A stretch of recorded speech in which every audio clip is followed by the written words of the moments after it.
What if marriage and parenting were not simply chapters in the book of life, but the very forge in which your soul is shaped for eternity? What if the sleepless nights, the hard conversations, the daily grind of family life were not interruptions to your spiritual journey, but the very road God designed to lead you to heaven? And here's the astonishing thing: when you love your spouse or your child with genuine selflessness, you're exercising one of the most divine powers a human can wield, the ability to mirror the love of God Himself. Now, I've been thinking about this a lot lately, partly because of some conversations with my brother. We're blessed to be able to work together. So our days are filled with tons of conversations, mostly about cars. For the record, I'm a Porsche fan. He's a Corvette guy. It's okay. We also talk about business and the odd life lesson or two. Recently, the topic of children came up. Here and there, we sometimes discuss broken and chaotic families that we know and how common it has become for instability to be the default setting in family life. It doesn't have to be this way, however. I do think that we're reaching a tipping point.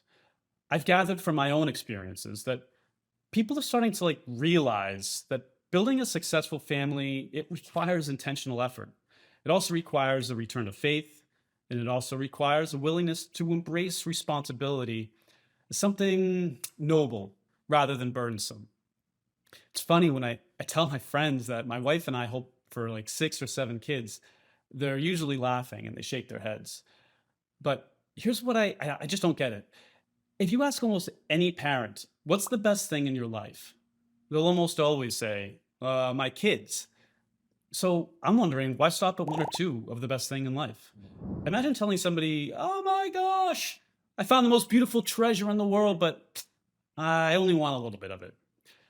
But here's the thing: before you can be a great parent, you have to be a great spouse. And before you can be a great spouse, you have to be the kind of person who can sustain deep, healthy relationships with Christ at the center. Marriage and parenting, they're not disconnected adventures. They are a progression. And the order does matter. So let's go discuss the various stages of life and then the lessons that we learn about relationships during them. But first, let's talk about what marriage actually is from a Catholic stance. Now, marriage in Catholic teaching, it's not a contract that you can just dissolve when it gets difficult, nor is it merely a romantic partnership. It's actually a sacrament, which is an outward sign of an inward grace, instituted by Christ Himself. St. Paul calls it a great mystery because it reflects the love between Christ and His church. Now, your marriage is meant to be a living icon of God's love for humanity. That means faithfulness, sacrifice, forgiveness, and joy, they're not optional. They are the lifeblood of the covenant. From a psychological standpoint, marriage is also the stabilizing framework for which two people build a life together without the constant fear of abandonment. Voluntary acceptance of a lifelong commitment, that creates the conditions for true vulnerability and growth. When you know that the other person's not going to leave, then you can face the storms together instead of retreating into self-preservation. And that's why the church calls marriage a vocation, which means a calling from God. When you say the words, I do, you're stepping into a mission that is bigger than yourself, one designed not only for your own happiness, but for your own holiness. God designed life to move in stages, and each one prepares you for the next. So if you skip one, you're not just missing an experience, you're missing essential formation. So let's get on to those steps. The first stage of life is one of dependence. Babies can't feed themselves. They can't protect themselves. They can't comfort themselves. I mean, what the heck? When they receive consistent love and care, though, they learn the world is trustworthy. Now, psychologists call this trust versus mistrust, and it's truly the foundation for all future relationships. But the thing is, when this stage is disrupted, such as in cases of neglect, for instance, something deep inside withers. And in fact, studies from Eastern European orphanages, they've shown that even when babies were fed and kept clean, the lack of physical affection and emotional connection, it led to stunted development. It led to depression and sometimes led to death. And that's the devastating power of neglect. As we grow, our world expands beyond our parents. And then your siblings and friends become the training ground for empathy, patience, and cooperation. We learn that other people's needs, they matter too, and that sometimes we have to set aside what we want for the good of the relationship. And so, without this lesson, adulthood becomes a self centered pursuit, and marriage itself turns into a tug of war rather than a partnership. And now, well, the third stage here is adolescence. So, in adolescence and young adulthood, relationships no longer survive on proximity alone. They require intentionality. You have to invest in them, you have to maintain them, and you got to repair them. Friendships, they train us to be present, committed, and attentive, which are skills that become pretty much essential in married life. Now, marriage, the fourth stage, that takes all these skills and pushes them to the next level. It's not just about compatibility, it's about persevering through difficulty. It's about staying at the table when you want to walk away. Marriage is about taking two different ways of seeing the world, one, two, and forging a shared mission.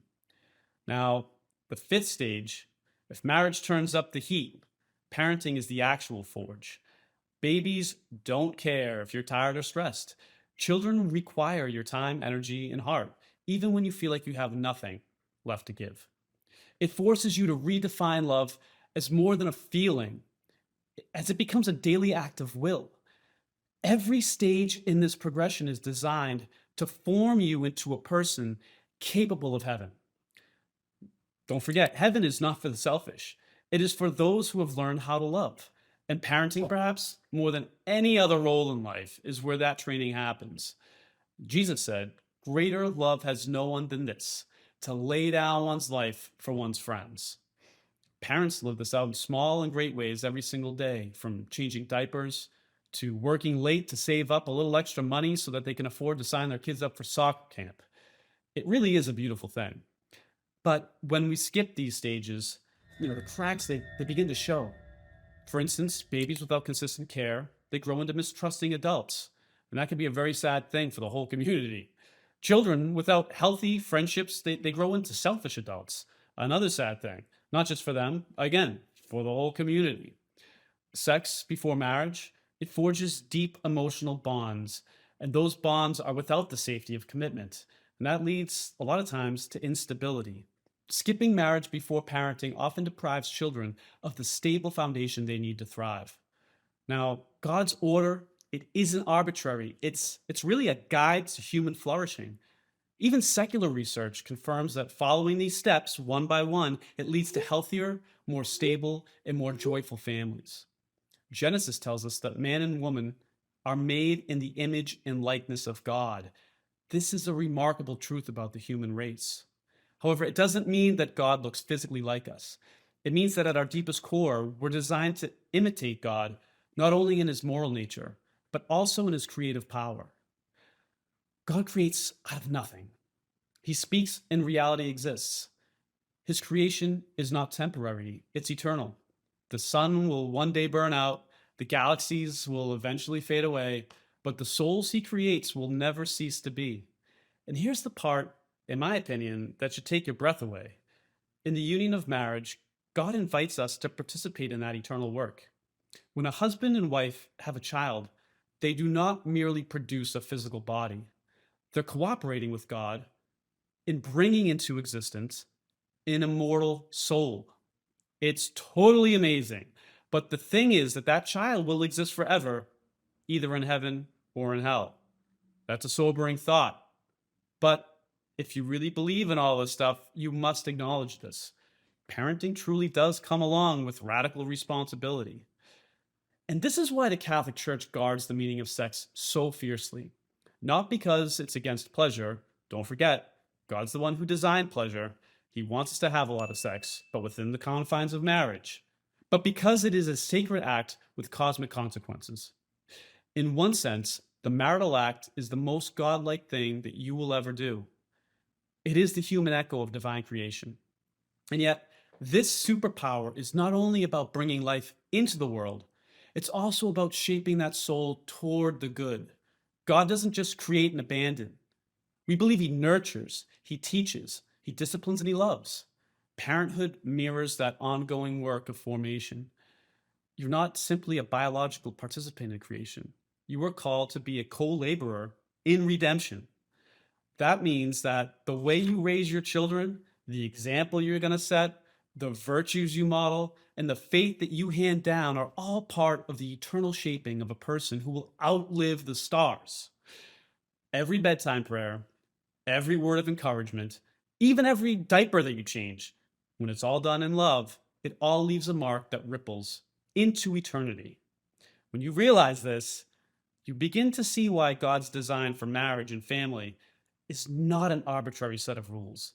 It's a framework for wielding the superpower in a way that protects, honors, and sanctifies it.